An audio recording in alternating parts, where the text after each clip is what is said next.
एक hiring manager 5 to 7 second ही एक resume को देखता है, अदरवाइज उसको स्किप कर देता है, बिल्कुल शॉर्ट वीडियो की तरह। इसीलिए उसके ध्यान को अट्रैक्ट करने के लिए आपको रिज्यूमे में कुछ ऐसा खास चीज डालना पड़ेगा टॉप ऑफ द रिज्यूमे कि जैसे ही वो हायरिंग मैनेजर के आपके रिज्यूमे को वो चीज नजर आ जाए, उसको ध्यान से पढ़ना शुरू कर दे। नमस्कार दोस्तों, आपका ड्रीम जॉब भी हाथ से फिसल सकता है यदि आपका रिज्यूमे सही से नहीं बना हो तो। क्योंकि एक अच्छा रिज्यूमे एक पीस ऑफ पेपर नहीं होता, बल्कि आपके सक्सेस का गोल्डन टिकट भी होता है। 90% रिज्यूमे में 3 में से कोई एक गलती होती ही होती है। यदि आप इस मिस्टेक को ठीक कर लेते हैं तो ही इंटरव्यू का कॉल आ सकता है, अदरवाइज बहुत ही मुश्किल है कि आपको इंटरव्यू के लिए कोई कॉल भी करे। इससे पहले कि हम 3 मिस्टेक की चर्चा करें, उससे पहले ब्रीफ में हम ये समझ लेते हैं कि रिज्यूमे बनाने का असली मकसद क्या होता है। एक रिक्रूटर या एक हायरिंग मैनेजर आपके रिज्यूमे कौन सा ऐसा चीज ढूंढता है जिससे कि आपको इंटरव्यू के लिए कॉल आता है। कभी कभी आपने नोटिस किया होगा कि सेम प्रोफाइल का 2 रिज्यूमे में से एक को कॉल आता है जबकि दूसरे को नहीं आता। इसके पीछे रीजन क्या होता है? इसके पीछे वही रीजन होता है कि एक हायरिंग मैनेजर या रिक्रूटर कोई खास चीज को आपके रिज्यूमे में ढूंढता है जिसको मिलने के बाद ही आपको इंटरव्यू के लिए कॉल करता है। अदरवाइज जो कॉल नहीं करता है आपके रिज्यूमे को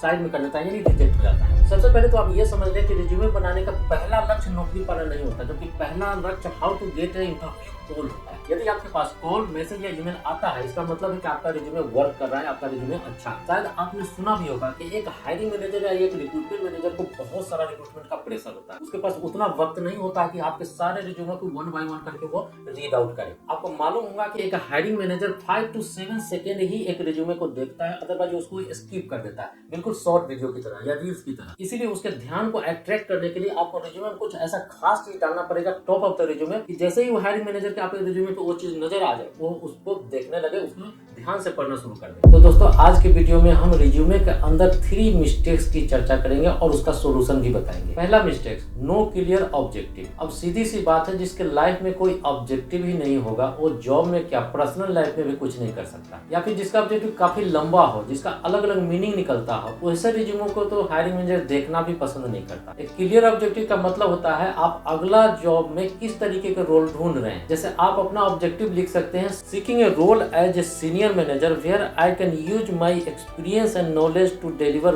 valuable contribution for the business. जैसे कि फर्स्ट लाइन से ही क्लियर है कि आप एक मैनेजर का रोल खोज रहे हैं, और दूसरे लाइन में एज ए मैनेजर आप किस तरीके से कंपनी के लिए बेनिफिशियल हो सकते हैं। रिज्यूमे के अंदर दूसरा मिस्टेक होता है, नो रिजल्ट ओनली एक्टिविटी। बहुत से रिज्यूमे में ऐसा लिखा जाता है कि उन्होंने क्या क्या किया, पूरी एक्टिविटी को डिस्क्राइब कर देते हैं कि मैंने सेल्स किया, मैंने रिक्रूटमेंट किया, मैंने टीम हैंडल किया, यानी एक्टिविटी की एक पूरी लिस्ट बना देते हैं। लेकिन ये कभी नहीं लिखते कि उस एक्टिविटी को करने के बाद कंपनी को कितना बेनिफिट हुआ या आप उसके लिए कितने बेनिफिशियल रहे। जैसे इसको आप इस तरीके से लिख सकते हैं, delivered several policy in sales for company name to boost revenue, this resulted 75% increase in sales volume including generation of several new clients which add 100 crore in revenue. अब इसमें सारी चीजें क्लियर दिख रही है कि आपने कंपनी के लिए क्या क्या किया और आपके करने से कंपनी को क्या और कितना फायदा हुआ। क्योंकि कोई भी आदमी या हायरिंग मैनेजर स्पेसिफिक नंबर पे बिलीव करता है, ना कि कोई स्टोरी पे बिलीव करता है। जब भी आप किसी एक्शन को लिखे तो आप एक्शन वर्ब का ही यूज करें, जैसे I own, I build, I delivered, I drove, इस तरीके के एक्शन वर्ब का यूज करें। और दूसरी चीज, जो भी कीवर्ड्स है उसको बोल्ड में लिखें। जिस रिज्यूमे में रिजल्ट न्यूमेरिक में लिखा रहता है उसमें 132% ज्यादा चांस होता है इंटरव्यू कॉल आने का। अब हम रिज्यूमे के अंदर तीसरा मिस्टेक की चर्चा करते हैं, too many words in a resume. बहुत सारे रिज्यूमे में बुलेट्स पॉइंट्स होने के बाद भी एक पूरी कहानी लिखी रहती है, जिसको देखकर ही हायरिंग मैनेजर रिज्यूमे को रिजेक्ट कर देता है। हमेशा अपने रिज्यूमे को टू द पॉइंट लिखिए और ग्रामर पे हमेशा ध्यान दीजिए, कोई भी ग्रामेटिकल मिस्टेक्स नहीं होना चाहिए। यदि लुक वाइज भी आपका रिज्यूमे रिक्रूटर को पसंद आ गया तो आपको इंटरव्यू कॉल जरूर आएगा। तो दोस्तों, ये थे 3 मिस्टेक जो रिज्यूमे में जनरली देखे जाते हैं। आप इनमें से कौन सा मिस्टेक कर रहे थे नीचे कमेंट में लिख करके जरूर बताइएगा। इन सभी मिस्टेक्स को दूर कीजिए, फिर देखिए इंटरव्यू कॉल आना शुरू हो जाएगा। वीडियो अच्छा लगा है तो एक लाइक कीजिए, चैनल को सब्सक्राइब नहीं किया है तो चैनल को सब्सक्राइब करने के साथ साथ नोटिफिकेशन बेल को दबाएं, ताकि इस चैनल पे आपको इन्फॉर्मेटिव वीडियो मिलती रहे। अगर आपको ये वीडियो अच्छा लगा है तो ये वीडियो भी अच्छा लगेगा। बहुत बहुत धन्यवाद।